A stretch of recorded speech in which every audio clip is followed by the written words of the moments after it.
What's up and welcome back. I'm John Stark back from MovieGuy.com, your favorite blind film critic. And today we're going to talk about Silo, Season 2, Episode 3.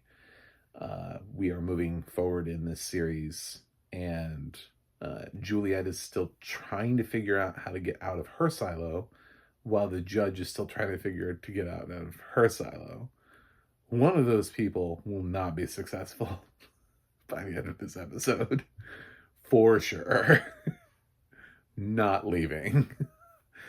um so in Juliet's thing, it's basically just Juliet and Solo, who we got a little bit more character description. There's a scene where he's having to furiously pump this thing for her, and he has, I guess, like scraggly hair, like he brushes out of his face. I was like, oh God, now I know a little bit more about Solo. Thank you for that. Because it's odd, his character description, and when we actually see him when he comes out of the vault standing there in all of his glory, was very underwhelming for me. For a character that's like, we spent basically episode 2, the whole point was, who's this man behind the door that we're talking to this whole time? What does he look like? Is he tall? Is he short? Is he big? Is he fat? Is he old? Is he young? Is he black, white, gray, purple, red, blue? You know, like what is he? Like, tell me something. Tell me something about him. So I was, disappointed and underwhelmed. But basically the whole episode is just her trying to figure out how to get to these suits that are underwater, and her having to show her prowess in being able to sort of MacGyver unnecessary things together, which is exactly what she does. She basically puts shit together, and Solo, who has been alone for too long and is a little scatterbrained. He's not entirely trustworthy, but not in a bad way, just in a way of his brain's a little fried from, I guess, everything he's been through that we still don't know, because he still won't talk about all of it. Like, she mentions a scar that he has, and he's like, I don't want to talk about that. So he's obviously been through some shit, and he finds some stuff. He talks about this picture of this girl or whatever that he finds. He's like, oh yeah, she was in my class. I actually think he was a kid. I think he was a kid that was thrown in the vault, and he's had to grow up on his own, because he talks a lot about the circus here. Like, he's really fascinated with the circus. He's really fascinated with Jules Verne, and I'm kind of wondering if he wasn't young when he was put in there. I don't know that he was maybe like 8 or 10, but they could have thrown a 13, 14-year-old in there, and he could be, I don't know, 40, 50, or however long he's been in there. So, wouldn't surprise me. So, he keeps wanting to go back because he's like, oh, I gotta go check, did I lock it? I don't know if I locked it. And finally, when he goes back, he almost has a mental breakdown, because he uses the keypad twice, and it doesn't let him in. And he blames her, and he's like, what did you do? You did something? She's like, oh, I was with you the whole time. What are you talking about? I didn't do anything. And so he breathes, he calms down, puts the keypad in. Third time's a charm. Door opens. He's able to go back in. And then she sort of spends the rest of the episode just trying to calm him down and just get him to talk to her again. So, trying to navigate through whatever damage he's gone through in his life. Meanwhile, in the other silo 18, uh, we have a lot that's happening, but I can pretty much summarize it in really quick form. So, we are shown that Common and his wife, the Shadow, who knows what evil lurks in the heart of man? The Shadow knows. So the Shadow here is talking with his wife about, this campaign to sort of impeach the judge, like to sort of do something, and he sort of becomes a part of that, and to try to get Bernard to sort of like listen. And at the same time, the down in mechanical, they're trying to figure out a way how to have their voices heard. they see this wall and they realize that sick, like almost in a cyclical nature, they just keep coming back to all of these uprisings that have come before have always been blamed on mechanical. And it's like, why is that? So this time they're trying to do something different. So they ask for a meeting with the judge. She grants the meeting. She also grants a meeting to, honestly, I forgot, but he's definitely from season 1, and he's trying to like appeal his conviction or whatever. She sort of shortens it to 5 years in the mines. And then when she's questioned later by Bernard for like, why did you do that? She's like, to seem like we're empathetic, but do you really think he's going to last 5 years in the mines? So, she's like, it doesn't matter,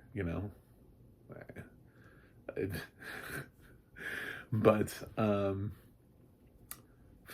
fair. I mean, she has a point, but also she did give him, I guess, a more fighting chance than he had before of seeing the light of day. So, yeah, she still thinks she's going to get this suit, that Bernard's going to come through for her, which all works into this thing where, girl, I knew what he was doing.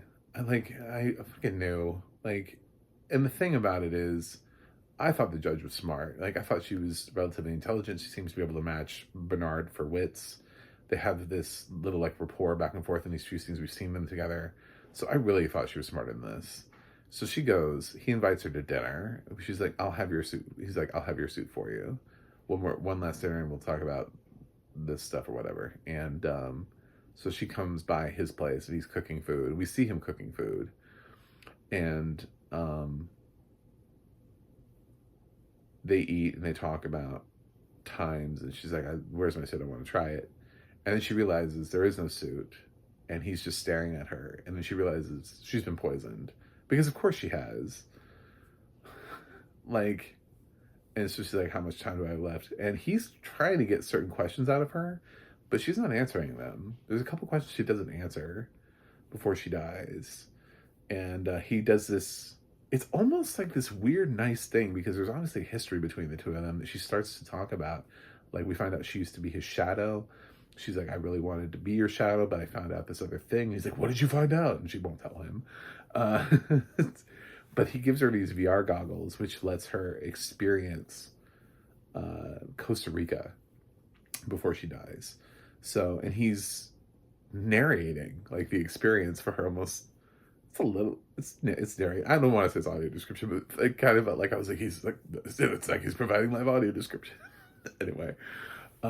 But no, I mean, because we can't see what she's seeing. So I thought it was a really smart tactic, because there's something that's very connective. It shows that even though because he says, I'm just following the order, that book that he found that says war, prepare for war. He's like, I'm just following what that book tells me to do. So he's just blindly following orders. And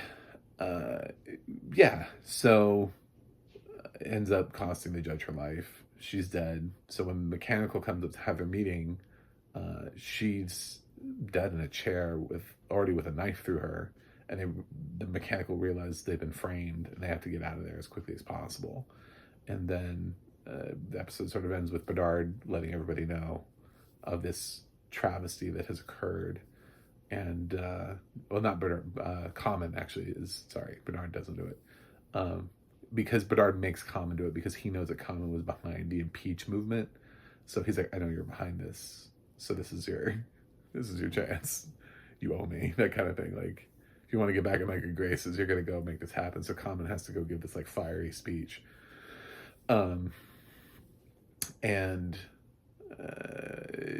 So things don't look so great for Mechanical, but they also have the ability to stop the work, which is kind of what happens when they're originally taken up. They have a red ball in their hand, and they're denied access to the judge. And when that happens, and they're like, the raiders are there, they drop this red ball, which causes Mechanical shuts down the silo. So it'll be interesting, but obviously it looks like there's going to be a revolution, and Juliet doesn't feel like she's really that close to getting out of her silo and any sort of time to stop maybe what's happening in her old silo. I think the sheriff is definitely starting to figure out some things for himself. That was sort of maybe like the C plot, is that there there kind of some hints that the sheriff is aware of his own thing and trying to have his own sort of thing that could come to fruition in a later episode, but not a whole lot really happens with him. Definitely the A and B plots were the ones I listed, but yeah, there's like a sort of like a C plot where you can sort of see the sheriff, sort of like in the previous episode, the doctor, Juliet's father, he removed the birth control and was like having some sort of like an emotional moment. It's like it wasn't like really integral to that episode, but it was like developing his character a little bit more, pushing him in that direction. So anyway, I like the episode. I still wish we had a better description of Solo, but I love the show. That's why I'm recapping it. So I thought this episode worked. I think Tim Robbins makes an excellent villain, and sad to see our judge go, but now it leaves the question of who's going to be the new judge. Does he want to move into, because the perception was that the judge is like the more powerful position. So does he want to put another lackey in that position, or does he want to move into that position himself and actually like assume real power? That's the question. Is he going to stay mayor, or does he want to be judge? So my gut feeling is that there will be a lackey that will be moved into the judge position, and but not necessarily immediately. So I don't think anybody else is going to change job title. I think Common is going to stay shadow, and he's going to stay mayor, and we'll get somebody else who will be revealed at some point as being, loyal. Bernard feels like that they'll be trustworthy in that job. So that's it. Anyway, I'm gonna give Silo an A. I enjoyed the episode, and the acting is great, and I wish more critics would recognize this, more awards groups. I wish this could appear at the Golden Globes, even if it was just like Rebecca Ferguson for Best Actress. Like, that would be nice. But thanks for watching, thanks for subscribing, and I will see you guys on the other side.